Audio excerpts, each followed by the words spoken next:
What's up, everybody? It's Freddie Prinze Jr. I haven't done this before, but I'm going to answer a question that I got on Twitter that at first I just kind of was like, it was too hard to answer because it was an artistic one. You got to kind of take time with those. I've had like a week with it now, and I think it was a good enough question that we should talk about. And it was wrestlers that became actors. And why does it seem so hard to make the transition? But yeah, so we're going to dive into that a little bit. And this week, we're going to dive into the Kofi Gauntlet match. And in two different directions. One, the one you saw on TV that got him the opportunity for the World Championship, which he won. And the origin of it, which was when I was working there. And it was the whole writing team. But I remember I was the one who pitched it. As well as the producers behind it, Freebird and that lot. So we're going to jump into that because it was crazy watching it happen live. So without further ado, here we go. Now stepping up to the mic, the host of Wrestling with Freddie, Freddie Prinze Jr. All right, I was up in my attic, and a lot of you, if you listen to my old podcast with Josh Wolf, he calls it my gym attic. And I was watching an episode of, I think it was Friday Night SmackDown, and the Kofi Kingston, this is 10 years after I left the company, easily 10 years. So not only does he have to win all his matches in a row, he can't lose any to earn his prize, his title opportunity. And this is the WWE World Championship. But he also has to win them all in a row with no rest in between. And it's the impossible challenge for the impossible prize, right? And anyone who knew the business, there's no way they thought they were going to put the title on Kofi Kingston. And then the New Day comes around and it sort of reshapes and remolds him. And the hype and the passion became very, very real. And you started to see, almost like in a Jeff Hardy way, people believing in Kofi, and the crowds were hot. And I'm watching this, and all of a sudden I go, holy crap, I think we wrote this. And I texted my buddy who no longer worked at the company, or maybe he did, but he was there when I was there. And I said, oh my gosh, are you watching this Kofi Gauntlet match? And he texted me back. He goes, dude, we wrote this Gauntlet match. And I freaked out. I was like, oh my God, I wonder if they're not going to let him win. And all of a sudden he just wins match after match after match. And he wins the whole thing and he gets his title opportunity.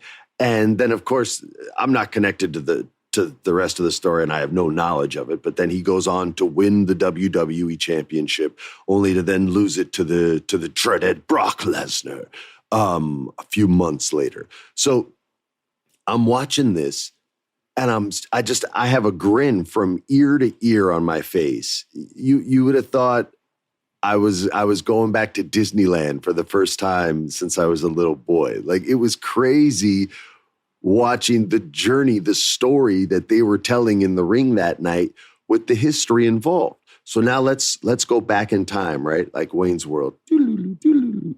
And I'm at the company. I barely have any gray hair at all. I was looking smooth.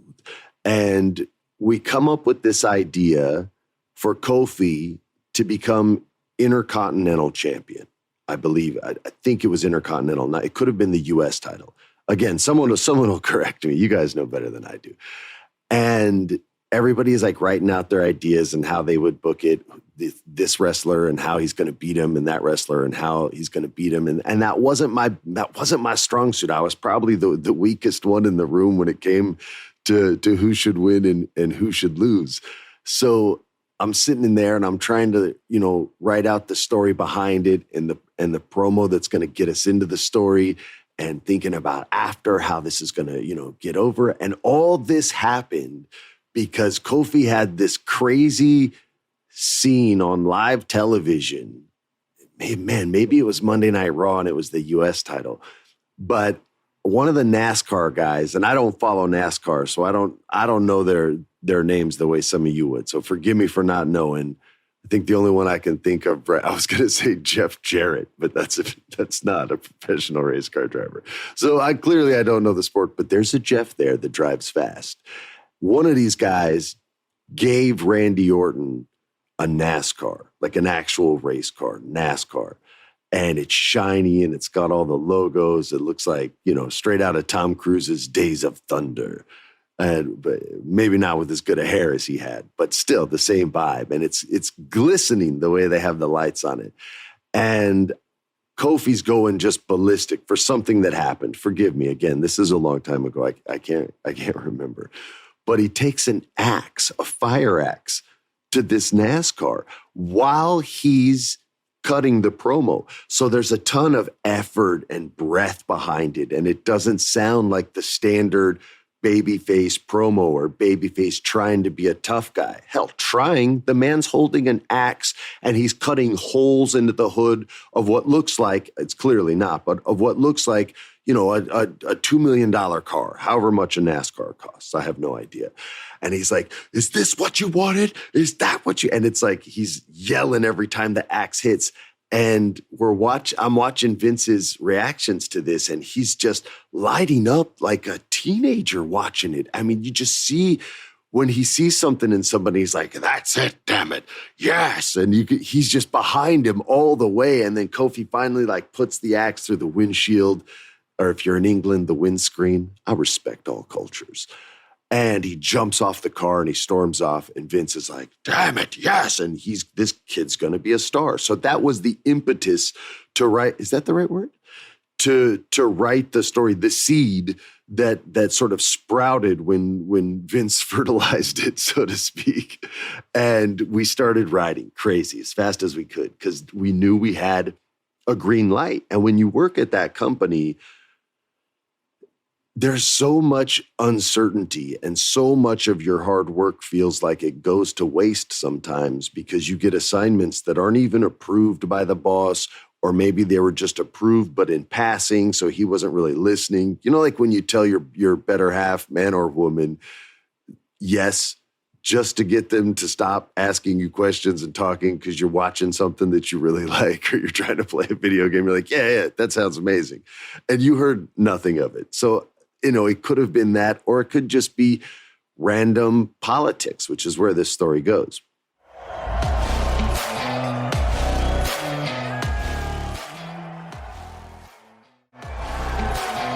We have this story. The whole team is motivated.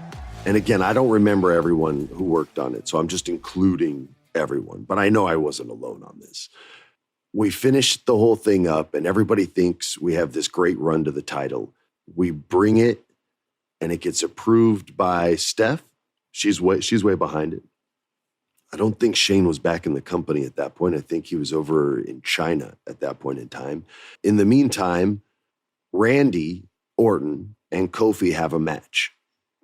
This is a week later. In the match, a spot gets blown. And for those who don't understand, who aren't wrestling fans, that's like if a scene on Saturday Night Live, a live show, or if you're watching a sitcom that happened to be taped live, like Rock back in the day, or I think Will and Grace eventually went live, things like that. You can't have people making what you would deem a foolish mistake because it could kill the whole show. Now, in a sitcom, it's sort of funny, so the audience is laughing and you kind of roll with it.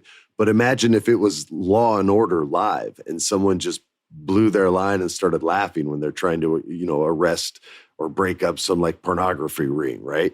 It would just kill the show. So a spot gets blown and Randy gets pissed on live TV, and you see him, and you could check this on YouTube, yell, "Stupid," with that deep Orton booming voice. And that Vince wanted him to be Johnny Cash and present himself, even though everyone already knew he was Randy Orton, as, "Hello, I'm Randy Orton." Like, that's exactly like it is from the trailer that you saw in that movie. He goes, "Yeah, it's great." It's like, man, we already know he's the best wrestler in the world. Everybody knows who he is. Anyway, so this spot gets blown, meaning a technique, a stunt in the match gets blown. You can tell something doesn't look good. I don't know what it is because I don't see the spot when it happens.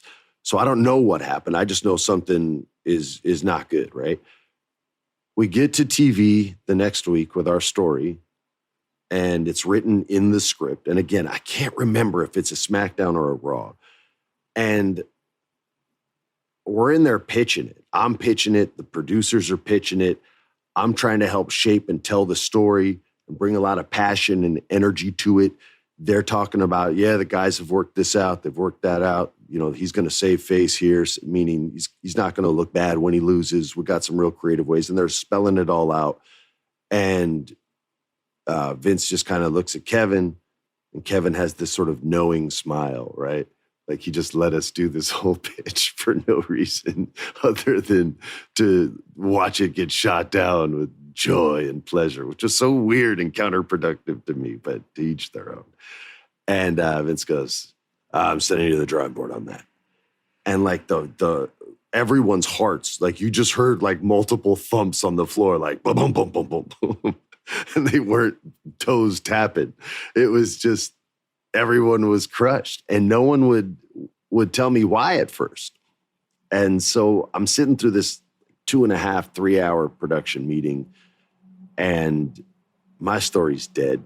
I've tried to save it for about 10, 15 minutes. And when I say my story, my team's story, it's my job to sell their crap. It's my job to put it over. That's my job, is you're a salesman in there on production day.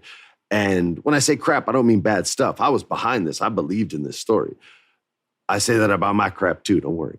But 10, 15 minutes, I'm fighting for it. And it's just, there's no winning this battle. So now I'm trying to fix it. I'm offering, alternative solutions. Other people are offering alternative solutions. The whole thing's just gone and dead. So finally, I just shut up and we move on. And I don't think Kofi even worked that night.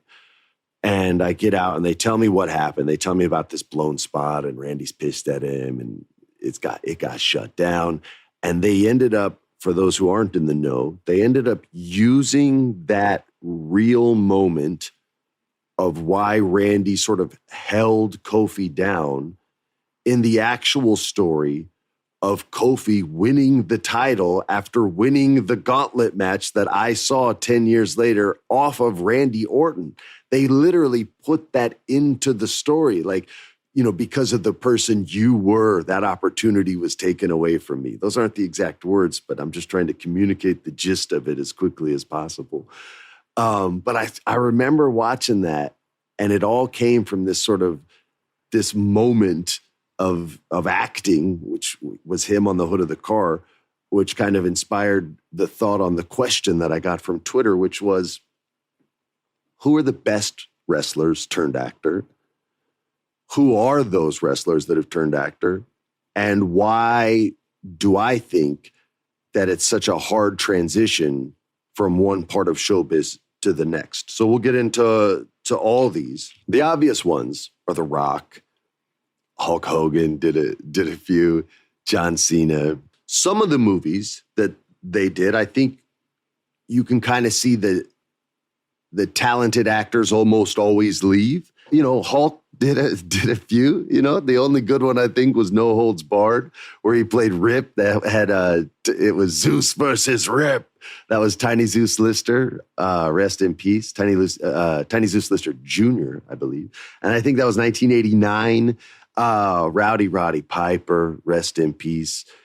He was a solid actor. You guys could see this cult movie that John Carpenter directed and I think wrote from 88, the year the Dodgers won the World Series. That's how I remember that. It's called They Live, and Piper's just great in it. One of my dad's best childhood friends, Keith David, is in that movie. He's the black dude that voiced Spawn from the animated series, and he's the other lead in that movie. And they have this great 7-minute fight in an alleyway over a pair of sunglasses. And that's all I'm going to say. And it's ridiculously 80s awesome in every possible 80s way. That was a great one. People, I think, sleep on Jesse Ventura from The Running Man and from Predator, which was Predator. I don't know, man. Maybe he was better in Running Man because he actually got to be kind of funny in that one. But Predator, he was such a badass. He played Blaine. That was 87 or 88. That's John McTiernan. He also did movies like Die Hard and random one that I don't know why I know, The 13th Warrior with Antonio Banderas. Underrated flick, kind of Viking Norse mythology, which was kind of cool. And those were sort of like he did Hunt for Red October. Everybody saw that movie. So cool director there. But, the modern wrestler, Dwayne is another one whose work you saw grow, right? He made it through, but it's hard. We're not at 10. You know what I mean? Like, you can count Andre if you want. You could count, you can count Big Show for sure. You could count Edge for sure. They've done a lot of work. Jericho's done a lot of work. But as far as like what this question was in reference to, like the ones that make it, as far as The Rock, it's really The Rock, and John Cena's on his way. He's on a skyrocket there. So let's discuss some of the wrestlers that are working today that aren't out there making movies that I think could transition. I think a very easy one that everyone would agree with would be Bray Wyatt. I think he has the kind of range and the level of commitment necessary to play multiple types of roles, not just the scary guy, but I know he can do comedy because I saw him do scenes back in promo class where we would pull scenes from like Beverly Hills Cop and stuff like that, and he would just knock them out of the park. But his chops are no joke. His commitment is next level. He's the kind of guy that I could see make that transition. It would be a much stranger role, because he doesn't have the look of a typical leading man, right? He's never going to have the body of The Rock. So you have to kind of carve out what kind of, not necessarily a character actor, but what character would become his sort of signature character. But I think he could do it. I think Miz could be the lead on any sitcom, on any channel, and he could find a way for that thing to be on for 10 years. I've loved Miz for a long time. He's been a guest on here. If you haven't listened to that episode, you really should. All my guests, kind of the main theme that I try to focus on is how they accomplish their dream. And I tried, not all my guests are going to be people I know. Some it's just people I respect. But the ones I know are always people who are problem solvers, not problem identifiers. They're constantly looking for solutions. And Miz is the kind of guy that can do that. One of the best actors on the entire roster, or in all of wrestling, I think, is Alexa Bliss. I think she's shown that over the last 2-3 years easily, even when they mess up segments that should be so simple and would be so easily written if they didn't have 12 people writing it. She's able to pull off even some moments that I would not want to sell as an actor. If I read it in a script as, hey man, we got to change this line. This ain't working. Oh, well, I really like it. And then you hit them with maybe I'm just not good enough to do that. So if you could help me out. That's Meryl Streep said that in an interview once. I was like, oh my God, I'm stealing that. Because they hired you. The first thing they're going to say is, oh, no, of course you couldn't enough. We'll change the line. It works. But in wrestling, you don't get to do that unless you're, top dog with a belt around your waist. But I think her skills are next level. I love Kevin Owens, but I'm trying to think, like, what would he be if he became an actor? Would he be like the tough guy version of Monk? Like, would he be a detective solving crimes on like the USA Network? Would he be a bad guy in movies, like the scumbag that you always want to take out? Would he be the Mr. Mom kind of dad, like the 80s Mr. Mom with Michael Keaton? But I know he can act. Like, I've seen him commit to everything from the absolute most absurd, ridiculous comedy takes that you could possibly even have the guts to put out there, to improv type stuff, to serious stuff, to evil son of a bitch kind of stuff.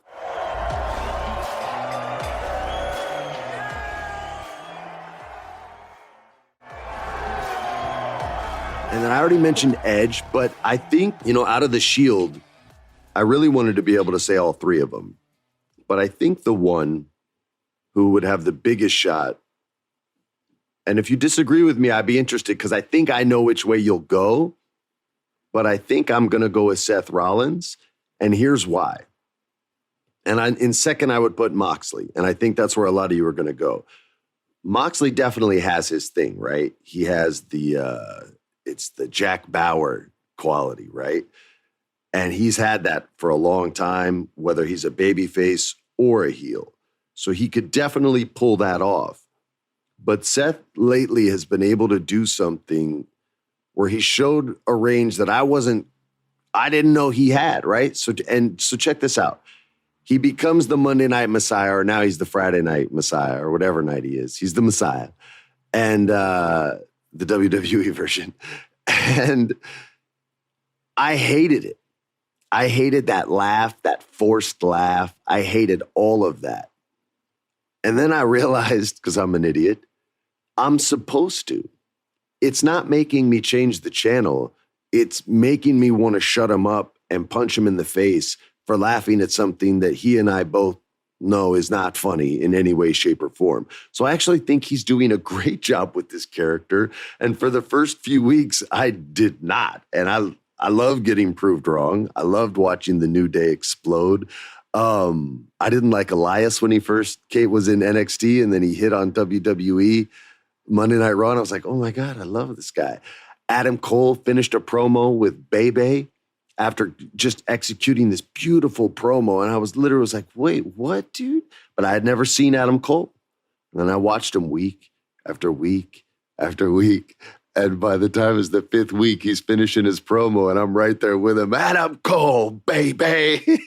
And I'm all on that train. So I get proven wrong a lot. And that's kind of the great thing about art is we have these preconceived notions based on how we were, I use the term programmed, but based on how we were raised culturally, what our parents' tastes were, what our friends' tastes were, what the kids who were cool, but we weren't allowed to hang out with because they were older than us, what they thought was cool. All those things shape how we interpret art, whether it be wrestling or literature or anything, right? So if a man is writing a script or a book, the woman is usually underwritten, but the men reading it don't notice that as much as the woman does.